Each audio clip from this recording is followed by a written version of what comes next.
Hello, and welcome to the Autism Resources Kawartha podcast. I'm Matt Garrity, and I'm so happy to be here with you.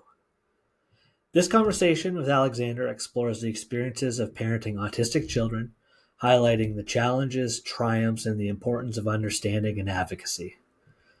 I first met Alexandra years ago through professional connections, including the Kawartha Comets, and it's been great to see her continued dedication to inclusion and community support.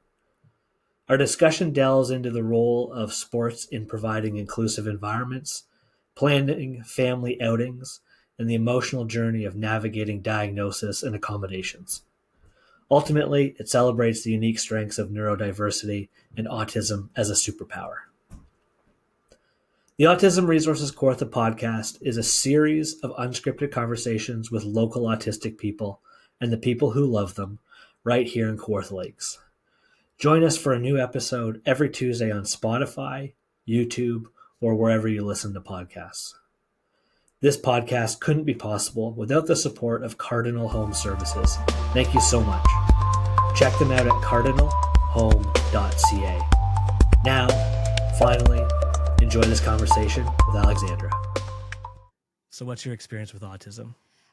Well, my first experience with autism is that I am a parent to two autistic children. So both my boys are on the autism spectrum. Interestingly enough, they were both identified being on the spectrum going into their grade 9 year. With our oldest child, I thought from a very young age that child could be autistic. My husband thought our child was absolutely perfect as is, and did not want to pursue any investigation. That child ended up needing a psych ed evaluation because there was a learning disability. And my oldest is dyslexic, and in the psych ed report, they did ask us to seek medical intervention to rule out ASD. And so my husband then agreed, we should probably pursue that. Now, COVID hit, and we were stuck in this really long wait. We kept getting dropped from wait lists. And finally, his adolescent physician said, "Can I step in and help?" And I said, "Oh, yes, please." And so going into grade 9, that child was identified being on the spectrum. That child displays very, I guess, what society thinks are characteristics of autism. So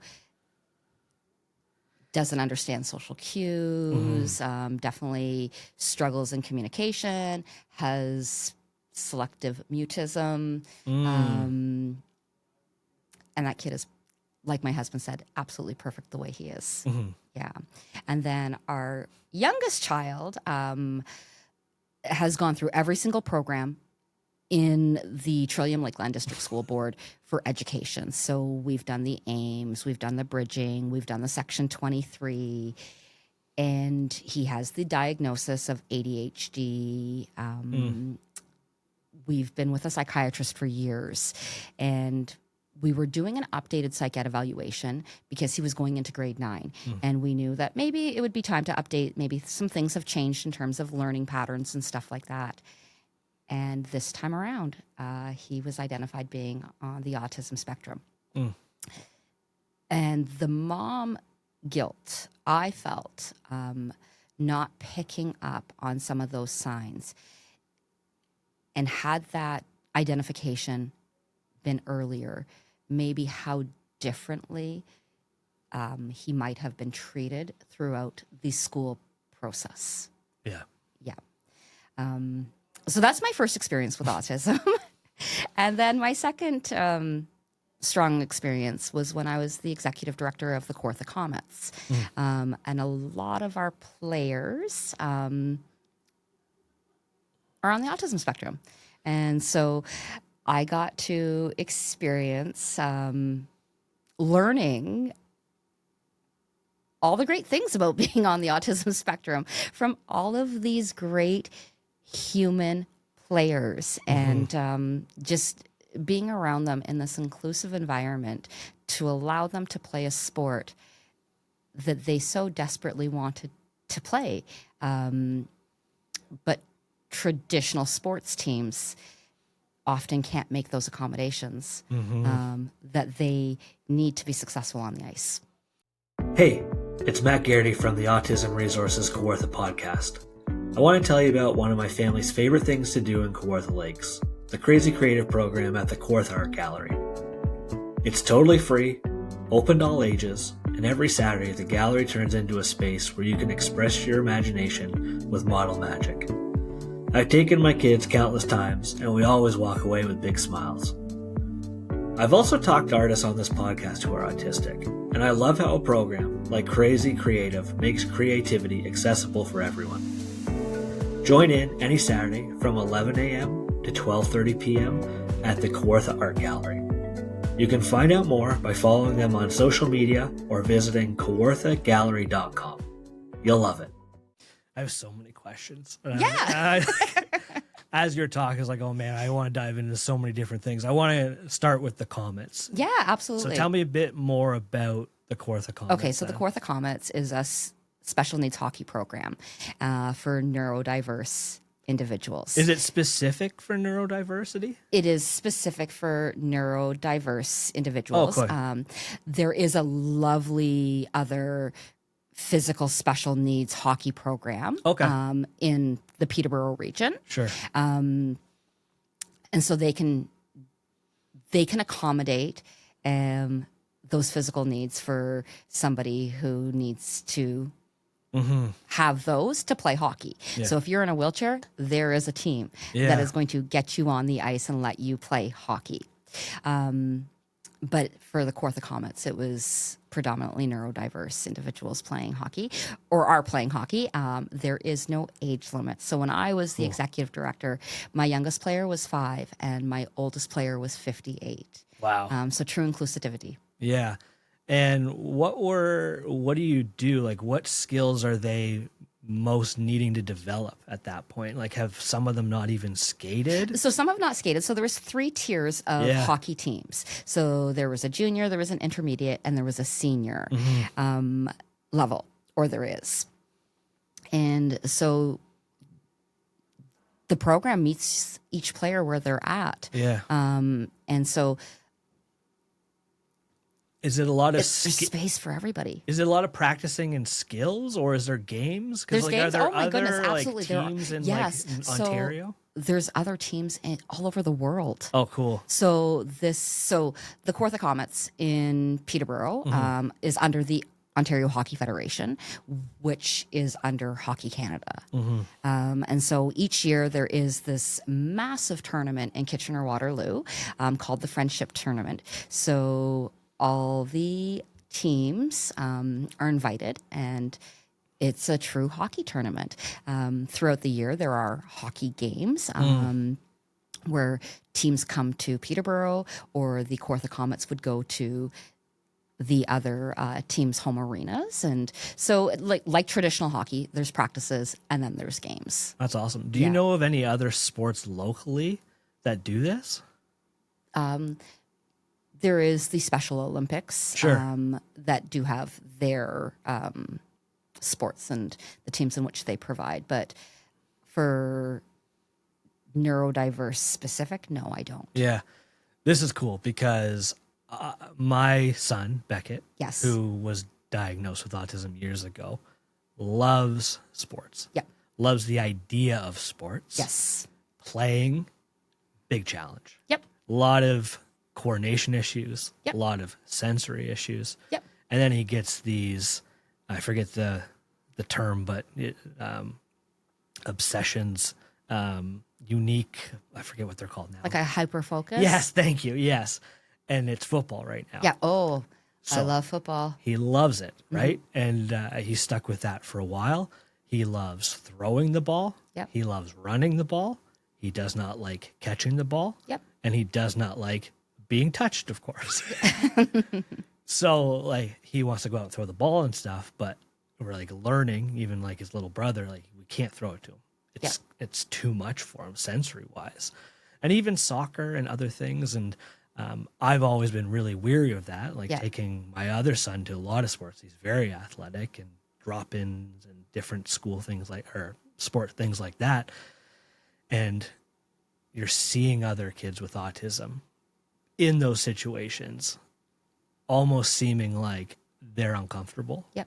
And they would be happier to take it in a certain way, their own way, and have those accommodations. So I don't know where that goes and what we can do, because I feel like you and I, in a way, could make this happen. Yeah. I've reached out to, I won't say the sport because I don't know where it will go, but soccer. No, it's fine. A soccer league locally. And I was like, hey, here's the thing. My son enjoys sports. He loves going and watching these sports. What if we made him a coach or an assistant coach, or you gave him a management type of position? There are a lot of legalities and insurance issues that came up. Yep. But I was like, how do we get around that? Right? Like, not that I don't care, but I'm like, that's great, but how do we get around this? So we're going to work with them of like, hey, how do we put together a program, not even just for my son, but other kids that are like, okay, I love being a part of soccer. Yeah. I love being a part of sports and being there and the cheering and the strategy, but like the playing is too much for me. But how do we get them into like, okay, I want to be a coach and I want to still be involved in the sport. Yeah. So that's what we're working with or towards with one group that was very, very, very open. Yeah. But they're like, hey, there's like, we can lose like licenses, insurance, all this stuff if you have a coach on the bench, if he's labeled as a coach. I'm like, okay, well, let's work on a way around this. Absolutely. So. And I am excited to talk more about that with you, because that makes me think of like when a Comet wanted to retire from the ice. Okay, retire. Come back and support. Come back and support the players, because you can still tie skates. Yep. You could still, cheer them on from the bench. You can be support staff. Yeah.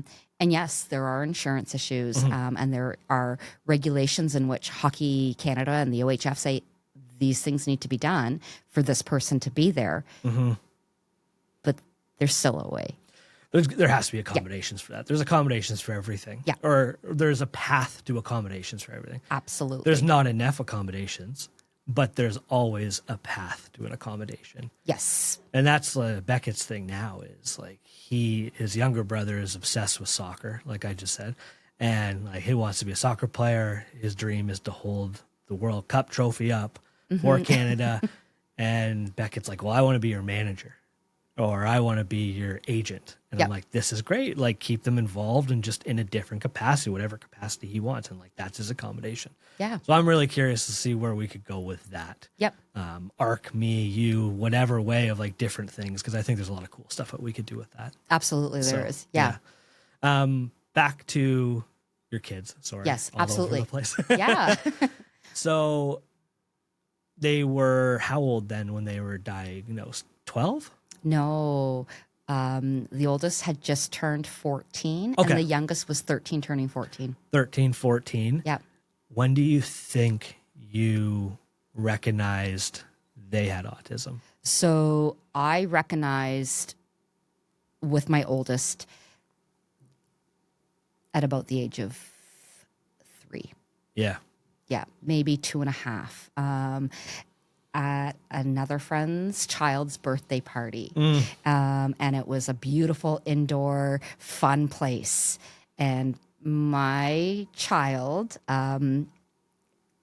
decided to sit in a windowsill for the whole time, just looking outside. Yeah. The social interaction with all of the kids, the noise, all of that was too much.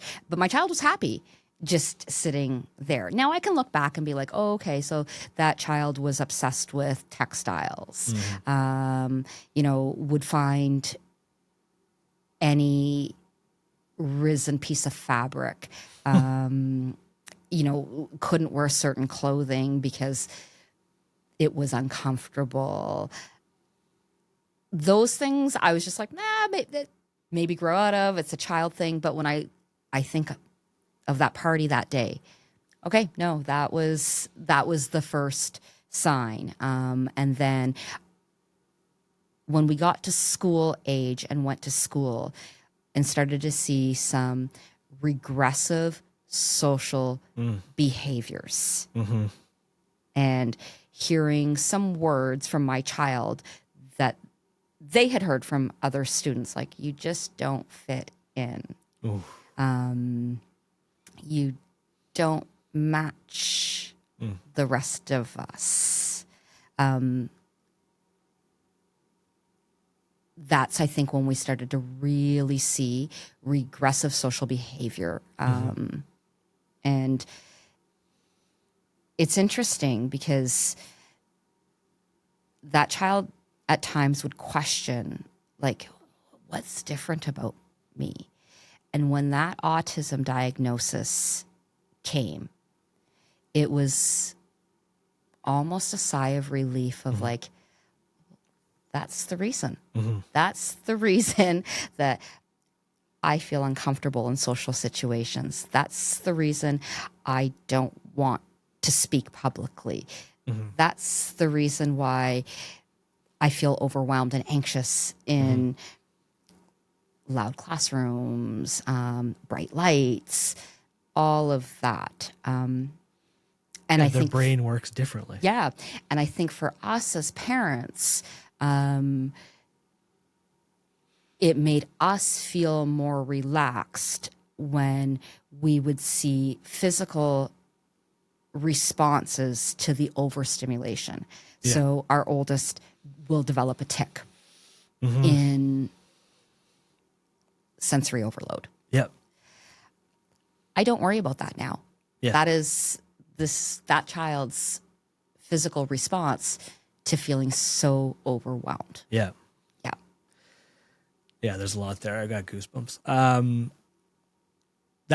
You mentioned two of the hardest things for me with Beckett was hearing the diagnosis and then the stims also, or the tics of like the first couple times or first while of it happening, and like trying to understand more and asking, like, does this hurt? Yeah. Are you okay? Yeah.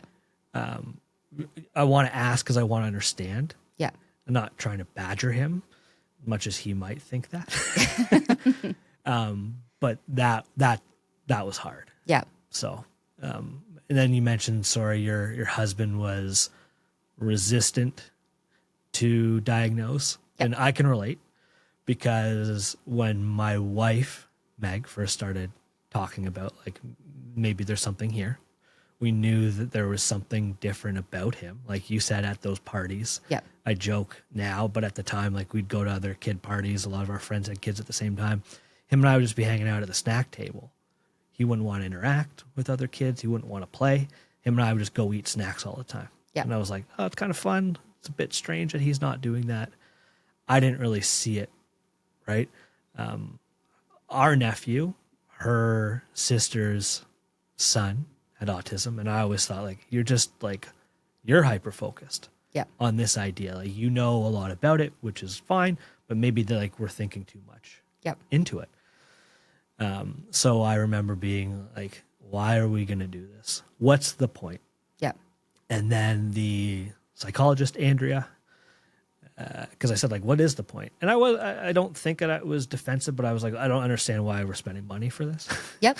Like, why do I want to spend money? Like, if he's got autism, like, that's fine. I don't think that I was upset so much about that, but just the idea of, like, why do I have to go pay for testing, and what's that going to change? Mm-hmm. And then they explained what that would change from a schooling perspective. And I was like, oh, okay. And then, like, breaking down the moment they said, like, he has autism, like, he has that diagnosis. But, so what was that like with your husband? I don't want to sound like I'm asking for trouble with your husband. No, but like, just goodness. so I can relate to him, like, I had the same feelings, but what was it like? I think for Aaron, I think it was, well, we had waited for so long for that piece. When we first got the letter saying like seek medical intervention to rule out ASD, he was like, well, I don't think they have ASD. Like, sure, go ahead. Like, if this is what the school's saying, go ahead. Like, I'm sure it's just the dyslexia. Sure. You know, because if you can't read, that does lower confidence. And he thought maybe that was part of the regressive social behavior, that sort of stuff.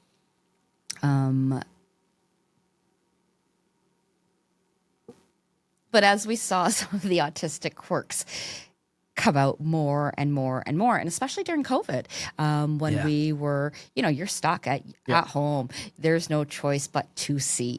Those meltdowns were rough during COVID. Ours were. Were yours the same? You know, I look and I think to myself of like, we learned a lot about what was successful for our children during COVID. So like for a couple of years before COVID, anytime we would do like Christmas and we'd have family get-togethers and everybody would be together and so much chaos, so much excitement. It always ended at a meltdown. Yeah. And then when COVID happened and we couldn't do family Christmas, we saw, holy, like there's no meltdowns. Yeah. This chilled out, really simple holiday, our kids are thriving. Yeah. They are having the time of their lives, the happiness. Like, okay, so maybe it's best we don't do these big celebrations. And when we do the big celebrations, we as adults can start to see when things are going to start to go south. So now it's our responsibility to say, okay, wrap it up. We're getting out. Yeah. And we also always say to our kids now, since we learned that, okay, like if you're starting to feel uncomfortable, it's becoming too much, just say it. We'll go. We also, as adults, have no expectation for something to go perfectly. Yeah. Our perfect looks really different than a neurotypical family's perfect. What's that grieving process felt like? Of grieving what your original expectations of events, life, parenting is like? I am such a social person. I am so outgoing myself. Is Aaron? No. And I'm going to go back to that a little bit later. I am a social person. Yeah. I love people. I get energized by being around people. And so for me, do I feel a little sad that grade 9 and 11 looks different than what my grade 9 and 11 looked like in terms of what I was doing with my extracurriculars, what I was doing on weekends, what I was doing with friends? Yeah, of course. I want my kids to do what I did because I had a really great teenage life. And I know that that life that I lived wouldn't be fun for my children. Yeah. So yes, am I sad that, hey, they're not going to experience some of the things I experienced? Absolutely. But what they are experiencing is different than what I experienced, and they're having a really great time. So my oldest child, his camp looks a little different than what my camp looked like. Yeah. And that experience, and I loved co-op, for example, when I was in high school. I loved it. That was amazing. That was super fun. I enjoyed every moment of that. My oldest probably isn't going to do a co-op experience the same way. I enjoyed public speaking. My child has selective mutism. So he cannot stand in front of a classroom and present. Yeah. And before we had the diagnosis in elementary school with public speaking, I literally just said to the teacher, we're okay with taking a 0. Like, I'm not making my child do this because I'm dealing with the meltdown and the crying and the fears at home. Yeah. They're not expressing that at school. Yeah. And I don't want them to express that. I don't want them forced to express that Mm-hmm. at school. So that there was a mourning process of that. And then as a parent, I worry a lot about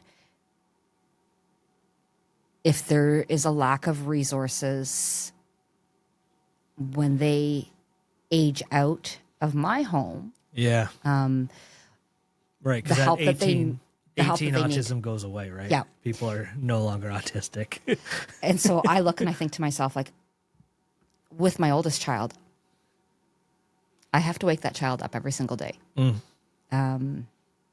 a good sleeper? No. No? Okay. No. So we haven't found the sleep cycle that autistic humans have to develop. And they have to figure out what that sleep cycle looks like. And it looks different for everybody. Yeah. So we started to suffer from some insomnia at about the age of 10. Out of nowhere? Yeah. Oh, boy. And so still doesn't have his sleep cycle. Yeah. So there's lots of nights that he doesn't sleep, or if he is able to fall asleep, he wakes up constantly throughout the evening. So every once in a while, he has to stay home from school and just sleep the day away. And that's okay. But eventually he will figure out what that sleep cycle looks like for him. And We've always get been there. so fortunate with sleep Yep. with Beckett. He was always very routine as a baby. Now as he's getting older, it's challenging to get him to sleep, but we had a good routine. Yeah. I would lay on the floor with him. Me and my wife would just lay on the floor with him until he fell asleep. Could be 5 minutes, could be 30 minutes. I'd lay on my phone. It was fine. And he gets up early. Yep. So he'll wake up at 5 or 6 or whatever. Recently this summer, he's going to bed. All of a sudden, I don't know what happened, but there's a part of him that wants to be more mature. Yep. And he's like, I don't want the bedtime anymore. I don't want you laying with me. So he goes into his bedroom, he listens to some music, reads a bit, goes to bed, whatever time that is, probably before 9. Then he was sleeping in a bit.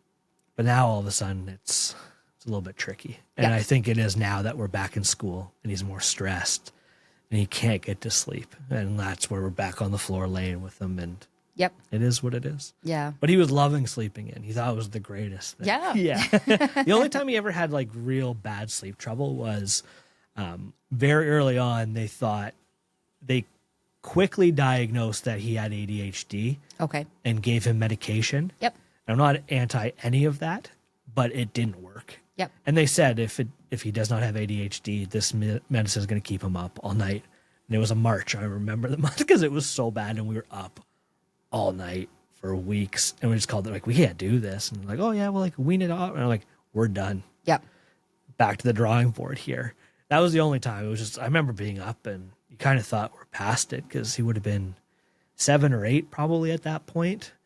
And it's like, I thought we've kind of moved on and like we're sleeping through the night. Like, we're very fortunate with the sleep cycle stuff, but Yeah. And it's interesting because with our oldest, when that child was, I don't know, 15, 16 months, we had massive sleep regression with baby life. Yeah. So we're at the pediatrician and we are like, oh, what do we do? So the pediatrician goes through this like, okay, you're going to essentially let this child cry it out.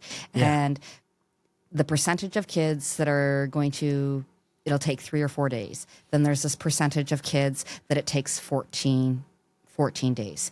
And there is a small percentage, and it was like 3%, that it will not work for. and that was your son. And that was my son.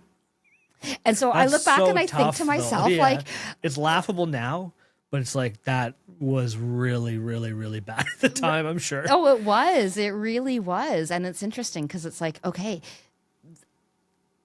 that was a sign way back that obviously missed. They're not diagnosing babies with autism. Yeah. You know, and just, yeah, I look back and I think, oh, of course. Yeah. It was probably, you know, we were never in a sleep cycle. So Yeah. We had lots of signs. Socially, like you said, always shy. The the biggest thing in hindsight, though, and it kind of came to the breaking point, was the meltdowns. Yep. And I remember saying to the psychologist, like, is he being a dick? Or is there something up with him? Yeah. And she's like, kids are not dicks. There's something there. Yeah.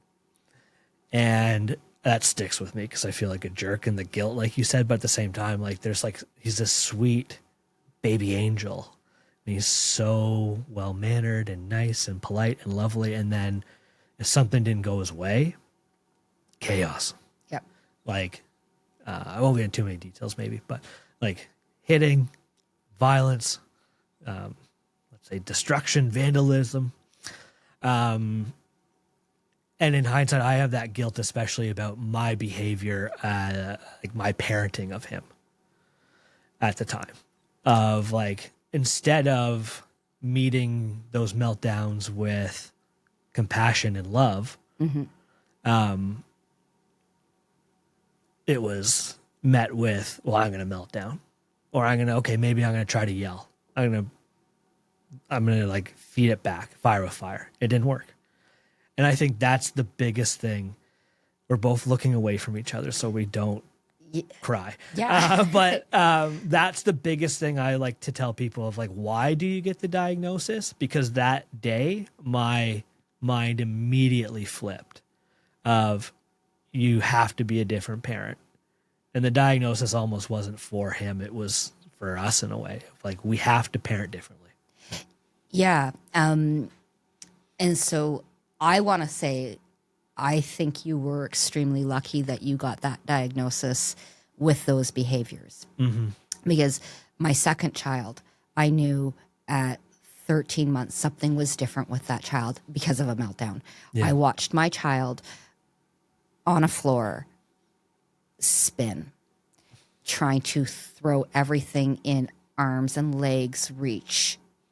And when it wasn't good enough, I remember he like crawled over to the fridge and took all the magnets off the fridge. We saw those meltdowns.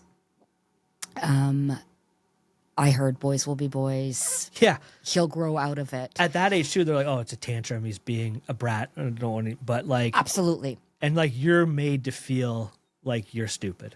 Yeah. Right? Like, come on. Calm down, Mom.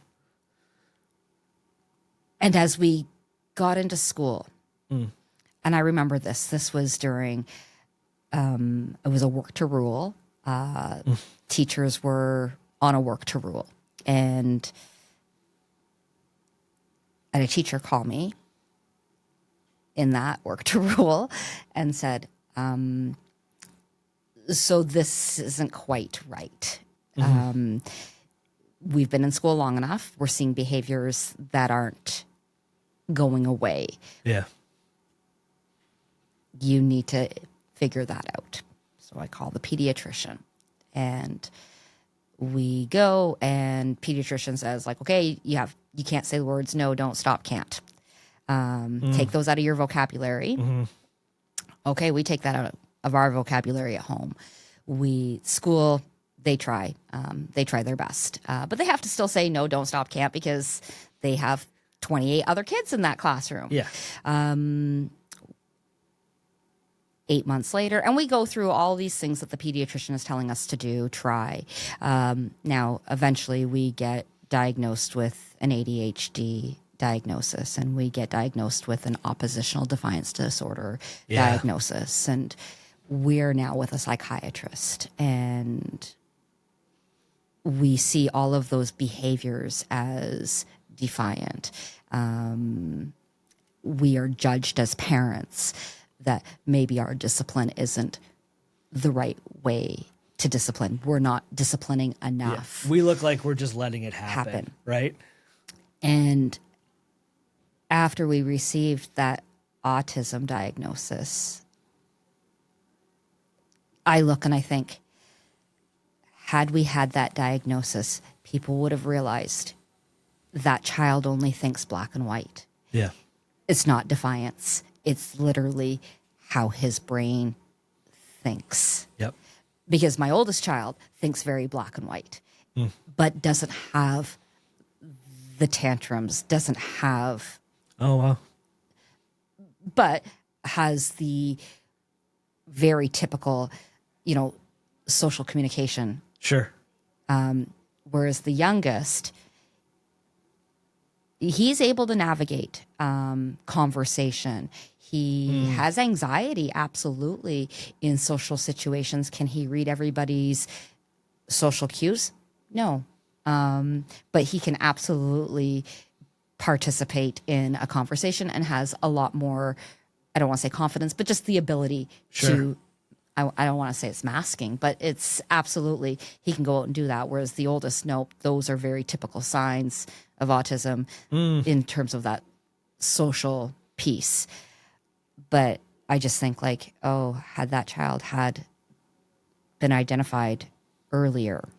And I think everybody was just so stuck in the defiance, the ADHD, because the tantrums that the youngest displayed were very similar to what your child displayed with destruction, vandalism, violence.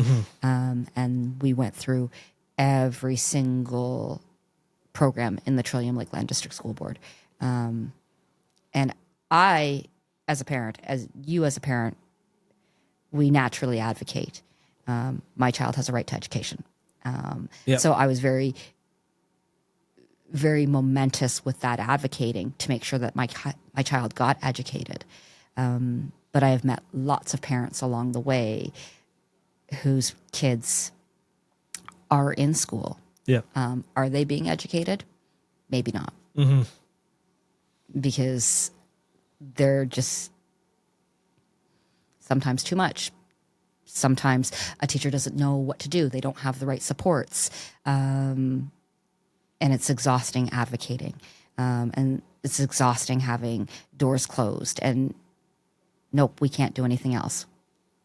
And so I feel my advocacy for my child allowed for my child to be educated. But I don't think that every parent should have to advocate to have their child educated. Yeah. Especially children who are on the spectrum. Are you a natural advocate, do you think? I do. You seem like it, yes. I did. The little bit I know of you, yes. Yeah. But I think it's also my natural way of thinking in terms of we are all human. We all deserve the same opportunity. And every single person I know in my life has needed an accommodation. Yeah. And it is simple. We just accommodate. There's always a path to accommodation. Absolutely. Yeah. But I wanted to circle back to my husband and the reaction.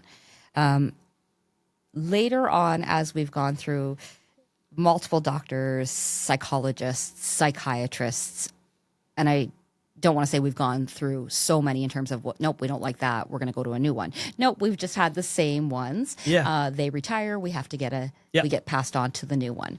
And after our oldest had been identified, or our youngest had been identified being on the spectrum, the psychiatrist said to my husband and I and our son in the office, oh, well, doctors think that autism can be genetic. Sure. And looked at our child and said, what parent do you think Yeah. is on the spectrum? And my little guy was like, my father. Why did he say that? It's because I think my husband shows more signs of the traditional autism spectrum, Asperger's characteristics. I asked that so quickly because I forget the entire context of this story, but we were in a room with Beckett. There's other people there, and we said something to him, and I don't know how it came about, but we were pretty sure that boy you were talking to, or that boy that was there, he had autism too. And Beckett's like, well, I know. I'm like, what do you mean you know? He's like, when you have challenges you recognize the other people that have challenges too. Yeah. And I was like, floored. Yeah. So that's why I was wondering, your son was like, well, I recognize the challenges with dad. Yeah. And so my husband is, not as social as I am. Okay. Now he is very much like my youngest in terms of, no, he can navigate conversations. Sure. He can go out and he can do that. But his recharge is like, he needs to be by himself. He may need to read to recharge. He doesn't always feel comfortable in social situations. Sure. And the oldest child, they went to a baseball game yesterday. And so before they were going, I said, okay, like the last time as a family we went to the baseball game, the oldest and I, we left the seats and it was just too much. So I said, okay, well, have no expectations, find the sensory room, go if you need to.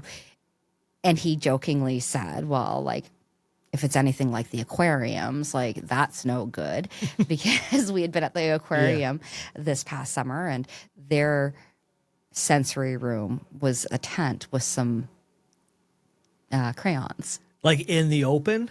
Yeah. That's useless. Yeah. Right? Useless. So that was what my husband was May like. as well just go under a blanket in the middle of a floor. If it's anything like that, like, no, we'll just go if we need to. Yeah. And so the two of them went, and our oldest came home and was just exhausted, as I expected, like came in, like crashed on the couch and just don't talk. And I, as mom, I asked too many questions. And I said, oh, like, did you have fun? And that child was like, yeah, like I like going places with father because he's more like me. He gets it. They don't need to talk. They can just sit and enjoy. They can leave if they want to, whereas I'm a little bit more pushy. I'm like, okay, let's try to experience as much as we can. Maybe let's try just a little bit more. Yeah. Yep. See how close we can get. Yeah. Yeah. Now, with your son saying, yeah, he knows who is autistic because you can just tell. My youngest, who also has the ADHD diagnosis, he was expressing one day, like, just some of those challenges. And I said, no, I get it, buddy. And he's like, no, you don't. I said, oh, no, I get it. I know that sometimes my mind thinks faster than my words can speak before I can get it out. Like, I get that frustration. And his eyes opened up. And he's like, you think like that too? Yeah. Yeah, buddy, I do. What was the baseball game like? Like, whose idea was it? Had he been to a baseball game? Yeah. So when he was in his grade 8 year, the class trip was, grade 7 year, his class trip was to a baseball game. And they really enjoyed it. So then that summer, we thought as a family, we would go to a baseball game. And that experience was just a bit too much for the oldest. Yep. Which was fine. Whatever. Did you have to divide and conquer, or? Yeah, we did. So what I was going to not get at or ask is, my family has challenges because the young one is social and wild and loves to do all the things. And it's a challenge for us to all go as a family. Yep. Because sometimes we have to leave, divide, and we're trying to make sure the young one is still, like, their life should not be disrupted. Yep. We have to accommodate brother, and he does that, and he's excellent at it, but it still upsets him. And there's times where we're like, hey, we're going to do this. And he's like, well, are we all going? Because he wants to be there as a family. Yeah. But then also he's like, well, hopefully this works out too. But how is it parenting with two autistic kids from that regard? Well, yeah, because they're both so different. Yeah. So the game that wasn't successful for the whole family, my husband and the youngest, they stayed, they watched. The oldest and I, we walked around, we sat in the hallway of the stadium. And eventually it was like, nope, this is still not enough to decompress. Yeah. We're gone. We're gone. We're going to go out. We're going to leave the building. We're going to take in some beautiful fresh air. And that's what we did. There are some things that we know one or the other cannot do. Yeah. We still offer. But the beautiful thing is as they get older, they become a little bit more aware of what they can do and not do. So they're very confident with saying, nope, not interested. Yes. I think it's harder for us as parents to navigate maybe the guilt that one is not going to come and participate with the rest of us. Yeah. You hope it sounds like you're doing this, and like we raise our kids in an open environment where we're listening to them and there's accommodations for them and they see the accommodations everywhere, that they understand why we were doing this. Yes. Yep. Yeah. And we hope. But I think it's more of us as adults, the guilt comes in. But yeah, no, we divide, we conquer. What was it like, Yeah. planning or telling the kids about this? Because I have a story to share also about this. Is it, and not, I don't know who will ever listen to this podcast. I wonder if it's other people that have shared experiences. I wonder if it's people that don't know anything about autism and what it's like. But I have something to share about this anyway. But like, so what was it like planning and telling the kids about going to the baseball game? So my husband had these sets of tickets for this most recent, is it this most recent baseball game? Yes. Well, this will be probably out when the Jays have made it to the second or the third round of the playoffs and maybe playing in the World Series. Okay, fabulous. But my question was more of like, was it the family baseball game you want? Or just to know like about? just like what's your experience with like going to big events like this and how to plan them? How do we plan it? Okay, so we ask. Yeah. Is this something that you would be interested in? Yes. Okay, great. We can't rush. We cannot. Yeah. We have to plan to be ahead of time. Mm-hmm. So our kids like to maybe see where they're sitting before they get maybe a snack or a souvenir. There's a lot of talk about what does that day really look like.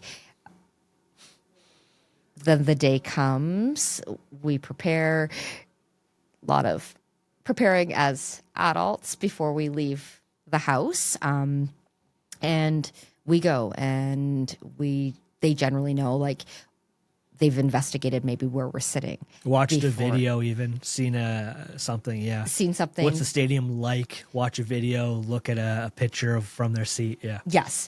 Then they go, they sit, and maybe that's what they have to do until the game starts. One of them usually wants to be able to get up and go and investigate. And so that's, and that's where we go and we divide and conquer. One will sit with one kid. The other one's going to go and take the other kid. Sometimes that becomes too much for that one kid. They now have to come back to the seat. Parent is standing in line to get the drinks, the popcorn, maybe the souvenir. Then they go. And then it's constant check-in. Yeah. But not too much. But not too much, because then it's annoying. Or then they're getting mad, we've asked too many questions, and now we've put them into, an uncomfortable situation. And so basically, and you've got to, as a parent, have to be able to read when is too much too much. That's a challenge for us because my son looks miserable at events like that. And he's having fun. And I've learned this because maybe this year, probably, I've learned this a while ago, where I'll be at an event and he looks miserable. And I'm like, are you having fun? He's like, yeah. I'm like, oh, okay. Or after the event, he'll look miserable. Yeah. And I get him home. I'm like, did you have fun today? He's like, oh, yeah. Best time of my life. And I'm like, okay. So on Friday night when I got home from fashion show work, I go into both my kids' rooms and I say, thank you so much for coming, because they came. And That's it was cool. important for me for them to see, you know, some of my efforts. Yeah. And I went into the oldest's room and I said, hey, thanks so much. It really meant a lot for me. Because you looked miserable, but you stayed. Yeah. And that kid was like, no, I always look like that, but no, it was good. That's awesome. Yeah. My kids were like interested in going, and then like the day of, Beck was like, I'm not going to that. We're like, Yeah. all right, I guess it's just me. Yeah. And so like back to, I'm going to go back to the, Sorry, yeah. you know, the baseball game of like the prepping. And so it was, okay, we're going to take the go train. And so prepping to, this is what this looks like. And again, you can't rush. You got to be there. You got to be able to wait at That's the platform. all on you too, right? That's a lot more Absolutely. work for you as the parent. Yeah. And then again, as a parent, you just have to have that expectation that you might not watch the whole game. Yes. You might have to leave. Now, yesterday, they stayed whole game. They had good shaded seats, because if it had not been shaded, they would have been out. That would have been me too. Yeah. Right? Like, Yeah. But whereas the youngest one, no, that sun wouldn't bother him. oh, yeah. So So we just told our kids last night that we're going to a soccer game. And I don't want to flex, but we're going to see Messi in Toronto. They both like Messi. They both love Messi. Yeah. My youngest son, Foster, is obsessed with soccer. Messi's his favorite. He's got 4 to 8 different Messi jerseys. yep. And people in our experience will understand. People outside our experience will not understand how much work had to go into just preparing to tell them. Yeah.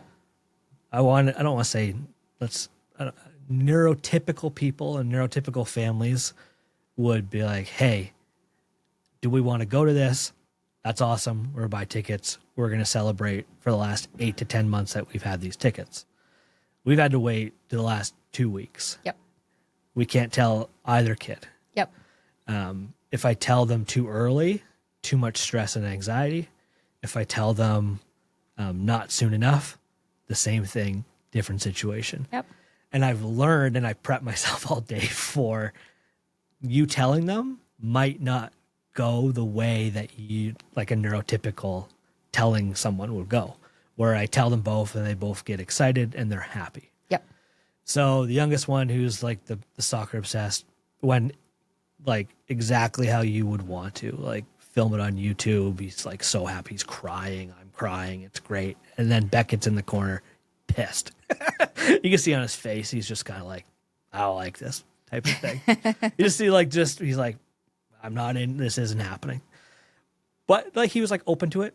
Yeah. And we already have made accommodations. So normally you'd rip down to Toronto and come back. So we're going to go to a hotel. Yep. We're going to stay the Friday and the Saturday. Yep. We're going to get down there early because the travel can be a lot Yeah. on top of it. And we don't want to rush out and it be chaos. So we're like, and he does like stuff like that. So we're like, we're going to a hotel. We're going to Toronto, which he likes. I was like, there's a restaurant there that he loves. And he's like, I'm interested in that. Yep. And I told him, because he doesn't love soccer. He likes other sports, but he likes being involved in. He's like, I wish this was baseball. And I was like, for the record, I looked at baseball tickets for the general admission ones because they're the cheapest, and I know that you were probably going to leave, and they're sold out that day, the day before. He's like, oh, okay. And I'm like, and I understand that you don't like soccer, but do you like history? He loves history. I'm like, you're seeing one of the best soccer players of all time play. Yep. When you're an old man, you'll be able to tell people that. And you can see the glimmer in his eye. He's like, okay. And he's like, Foster, go teach me how to like soccer more. And he went outside to play soccer. But it's like, there's so much that had to go into that. And even myself, I selfishly got the tickets like 8 months ago, whenever they went on sale to the general public. Yep. And we just sat on them for all this time because you want to get excited, and it's like, we have to like plan this, and it had to be today. And Yeah. And so we have to do things, we have to think about things like that with hockey season and the youngest. Okay. So if we're going to take the youngest to a hockey game, I don't go. I don't like it enough for me to Sure. like to go watch an NHL game. Like Yeah. that's not for me.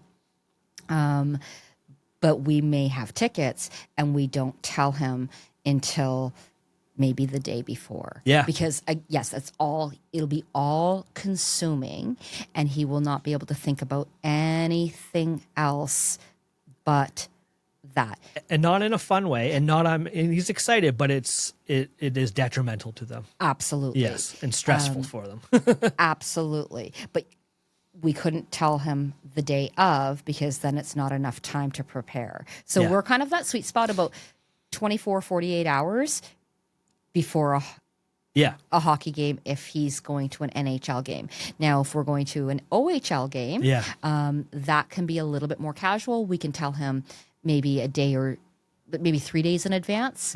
And then for a local game, so if he wanted to go see the Muskies or the Merchants or Lakefield, he'll decide a day or two himself. Yeah. And that's awesome. Yeah. And even going back to the soccer story, Meg and I have had to figure out, like, what's the plan that day? What is your plan? Game. She doesn't care. Okay. She's not a sports person. She's never been a sports person. We're both there for the kids. I will leave if I had to. I'm like you. I'm going to there's that sweet spot where I'm going to get them a little close and then okay, we got to pull the cord. Or if he was like, hey, we have to go, I would just do hey, let's get another snack. And I would try to. Yeah. To me, this is a once in a lifetime cool opportunity for me. I grew up loving sports. It trailed off as I met my wife and she didn't have similar interests and I basically had better things to do and learning I don't want to just be a sports person all the time. But I've welcomed back at certain sports. Golf is a huge one, and I'm really, really, really into soccer because of my youngest son. So I'm excited for that. So I don't want to leave. And I understand my youngest won't want to leave either. Yeah. But the plan, we've already had to talk about this of if he's not having a good time, if Becca's not having a good time, we're going to have to leave. And the other reason why we got the hotel was, okay, now we can go somewhere safe and quiet in a way. Because like you said, we can take him out in the corridor. It's still going to be loud there. You can take him for a walk. He hates water on his face. Yep. Sensory nightmare. So we kind of got to get him somewhere where he's comfortable and happy as well. So we've got a whole plan for that day already prepared of we're going to take this vehicle and this is how you're going to get to the hotel and the hotel's this far away and you can take a new and it's already planned out. Yeah, absolutely. Yeah. Yeah. All the little things going into what should be just a fun sporting family event. Yep.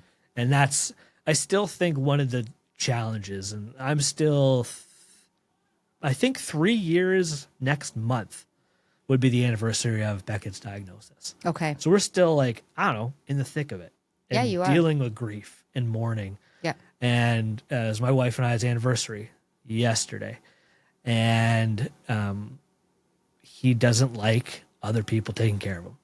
He doesn't feel safe. Yeah. So we don't have, I don't want to say we don't have that support because people are always offering. Yep. But he will not take it. Yep. And we will not put him in a situation where he feels uncomfortable. Yeah. Right. And that's something we've come to learn.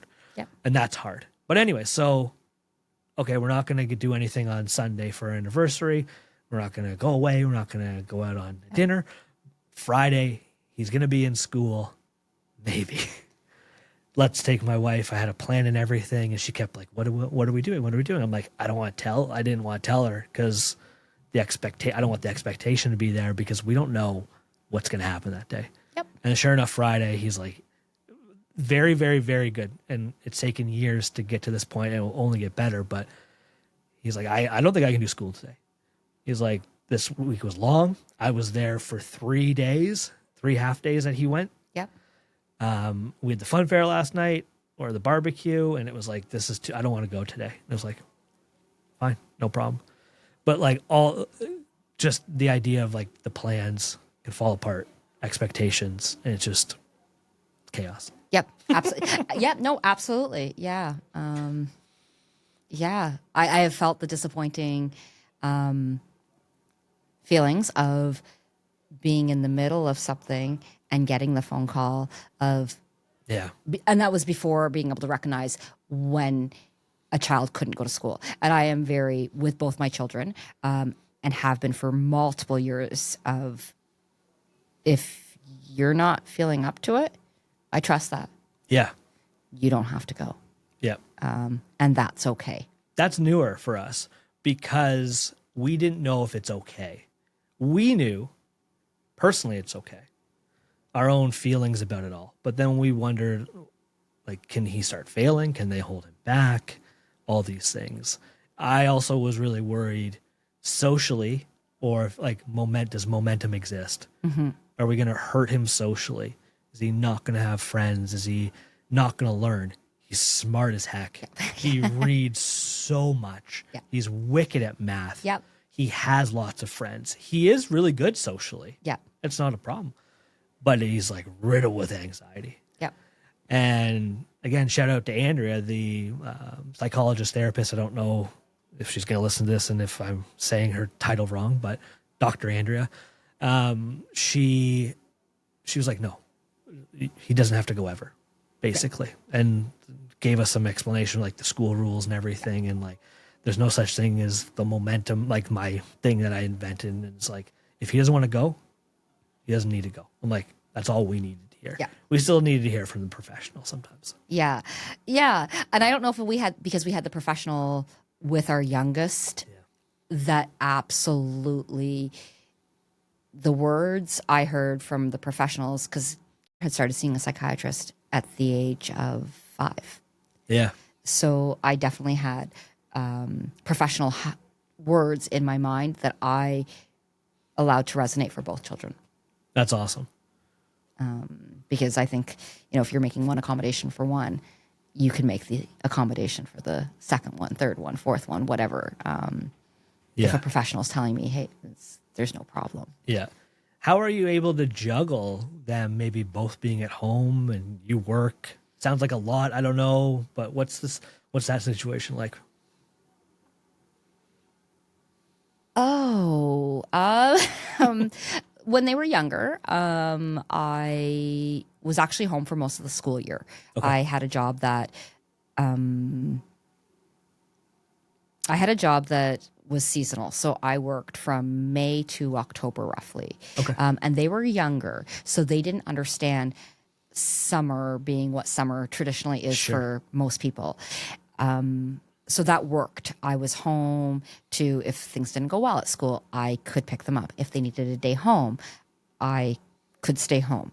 Now, when I was working during those flank school months, I was lucky enough, one,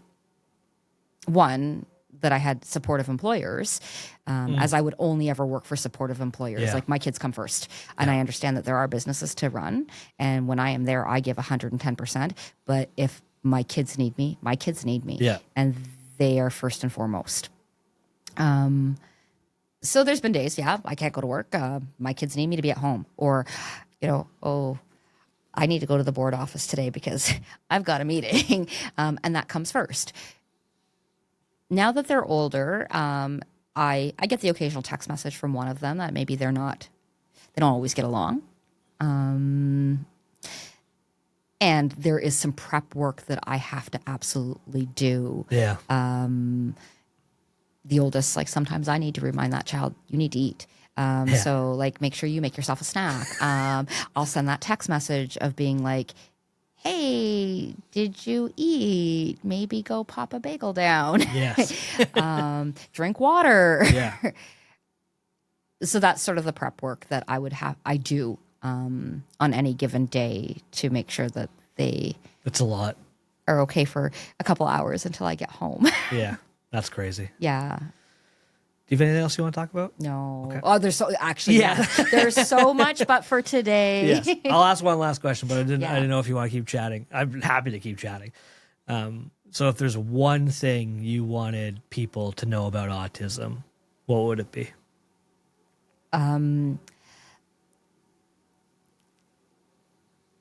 That it's a superpower. Autistic humans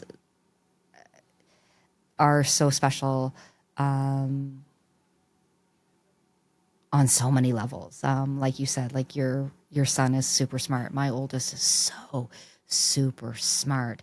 The passion from the hyper focus is incredible to watch, and to hear someone talk so passionately about something, or to care so passionately about something, is just so amazing to witness. With that being said, I want people to know that autism is also as simple as an eye color. Nobody should be judged. We need to create it, the normalcy around it, so that we can move forward with making those accommodations for an autistic human being as simple as we make accommodations for somebody who's in a wheelchair.